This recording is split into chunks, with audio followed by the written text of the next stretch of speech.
Jonathan Wilson, welcome to The Right Hi. Note. Hey, how's it going? You grew up in North Carolina, but you've become almost a custodian of a particular Los Angeles sound. Is there anything different musically between those two areas, or is it, and can you hear it in your music, or is it only those from the outside who think we can hear things? I think you can definitely hear a bit of both things, and definitely I'm a big fan of, of the sound of California in the 70s. It was a big influence on me, Warren Zevon, Jackson Brown, Glenn Frey, those I was a big fan by default, like from a dad who was a huge fan of those bands. So I was exposed to that, and so I was drawn, I guess, to that coast. But and me being from sort of like a bluegrass background too, from where I'm from, like from really, I was born down the street from people like Earl Scruggs and Doc Watson and stuff like that. So I think you can hear a bit of that, like particularly in some of like the earlier stuff. So, but that being said, I moved to California when I was 19. So I've sort of like developed my career with that, that aesthetic, that's my home now. So. Did you play bluegrass as a kid? Somewhat, yeah. Like my dad, he's got a band with some guys that they've been a band since they were kids, and some of those guys, like when they're like their skills on the banjos and like the guitars and mandolins and stuff are just extraordinary, And so, like my grandmother's brother was in Bill Monroe's band and stuff like that. So there's a bit of that kind of, and that has something to do with that like that is like a bit of like my whole thing, is involved with that kind of. Just that, to be honest, like I've been enthralled with that sort of rhythmic precision and stuff like that. So that that's my probably my greatest musical gift is my time. So That's proper bluegrass royalty there. Yeah. Bill Monroe's band. Yeah. But what's interesting about what you've done is, as I said, that you're associated with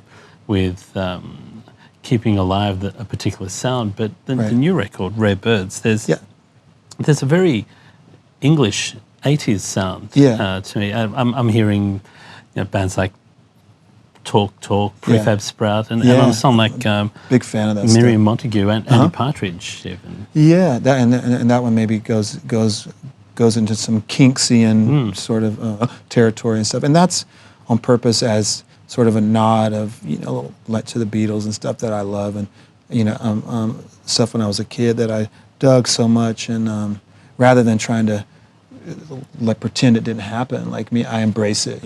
As a producer, are there people whose work you admire, and well, not even just their work, but also their approach, their attitude that you like? Yeah, like for certain, like even someone like a Shel Talmy or something like that, who just cut some of the best like sounding things. Or I'm a huge fan of Jack Nietzsche, who's just those. And I'm a Spector fan. I'm a big Spector fan. Just like, but just the idea that that sort of like the proof is in like like the tone and the sound. You know what I mean? Not necessarily the legend or the like the personality and all that. I'm friends with a guy who played on Death. I'm friends with a few people who played on Death of a Ladies Man. Like the Spector Cohen collab. And I said to my friend who was playing on the session, I was like, "How did you know that Phil? Could you tell that it was something great during the session?" And he said, "Yeah, the only thing you had to do was just put on the headphones, and then you just knew sort of what the genius was." So. Because those two producers, Jack Nietzsche and Spector, are very hands-on producers, not just in terms of production, but arrangement and writing. Do you? I do that too. Yeah. Yeah, for sure. There's another aspect of your work, which is the way that you quite happy to pull in some interesting people. I mean, your first record, you borrowed it. Chris Robinson from the Black Crowes, Gary Lewis from the Jayhawks, and the second one, the second album, which I happen to have here. You had David Crosby and Graham Nash, a couple of heartbreakers, and Josh Tillman was on there. And Josh is back again on this new record. Are you just the most persuasive man in the music industry? You can get them on there? No, I think it's just a matter of, and one thing I will say, by the way, like those people are not on there just to be on there, to be like a guest fest, because, like, to be honest, you know, would I rather be talking about them right now, or would I rather be talking about my own songs? You know what I mean? And but I mean, I'm down to talk about it because their contributions are so good, and they were specifically chosen to do certain tasks. And you know, for instance, like when I sing with Crosby and Nash, it was like that song was just perfect for them. And so yeah, I mean, it definitely did take a bit of persuasive texting and stuff to make it all sort of happen and seem like it was the thing to do, for them. When you bring in people like that, I mean, are you looking for musicians to embody an idea that you've already got, or are you looking for them to bring what they have to expand an idea you haven't yet developed? Yeah, some of both. I mean, for instance, when I brought in Mike Campbell, you know what I mean? That was specifically for what he brings, a little like to the slide work and stuff, which I've been such a fan of for so long.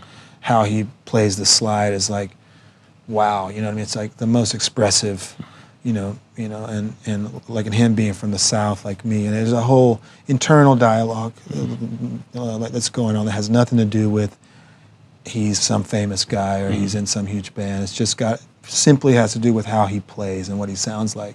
And I mean, and the same with Benmont and stuff like that, who's one of my best friends and just one of the most like extraordinary, complete musicians, like that I know, you know what I mean? So that's what that's the point, And do you give them scope though to take it further?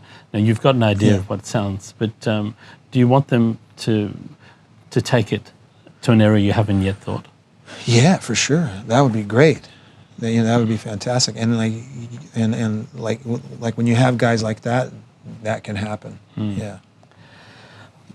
Some of the people you've worked with have a particular approach to the world. In the most recent Josh Tillman album, Father John Misty album, has quite a strong misanthropic streak. The gentleman you're playing with at the moment on tour, Roger Waters, has been known to have a few down, not particularly down with humanity all the time. But Rare Birds has got, I think, overall a positive sense, a belief in humanity. Yeah, sure. And romance. And are you someone who sort of falls between those two positions? Yeah, I definitely do fall between them. Probably on a daily basis. For me, I mean, I want to use the vehicle of the song, maybe to bring about some positivity, and that being the perfect sort of vessel for someone to close their eyes and lay back or be in some experience on earth, and that song is their soundtrack, and maybe it can, that was, one thing I was talking about, something similar like to this with Graham Nash, for example, who I think feels kind of like the same way, but where that song being the sort of the perfect place to plant sort of a seed of positivity and stuff. So I have songs on this album that specifically, the whole song is super positive from the first thing I say to the last thing, and that's on purpose, sort of trying to combat some of this, foolishness, so. Maybe a final question. Your sound, your production sound, particularly on your albums, is rich and detailed and full. How comfortable are you adjusting to a much simpler sound when you're performing live? Well, the sound that, I mean, yeah, it's tough. You know, I mean, it basically comes down to you have to put all your eggs in the right basket this time around to be able to bring that sound on a stage. You know, it would take a bigger band than I currently have, but that's my goal. You know, is basically to be able to work that up. But that being said, we've done some clever stuff, like to be able to bring, you know, like a fullness, and each person in the band, it's a 5-piece band at the moment with a string section on the side, and that brings sort of like the picture, but it's really, really tricky figuring out which part is like the priority, because there's so many things going on, you know what I mean? So in some cases, particularly the keyboard player has his hands like doing 5 things at once and stuff, and we're playing things with our feet, and we're doing, you know, you pick up a stick and trigger a sample, and you know, there's a lot of stuff going on, which I've not really done that in the past with, you know, whereas this will be the first time that like the live show is definitely like stepped up, you know, and that goes for the projections and stuff too, and you know, so. And then maybe in 5 years you'll do the 30-piece orchestra and that'd be cool. 20-piece band, the choir. Yeah, that'd be fun. Yeah. Yeah. Well, we'll wait for that. Yeah. Jonathan Wilson, thank you very much for your time. Yeah, man. Thanks again.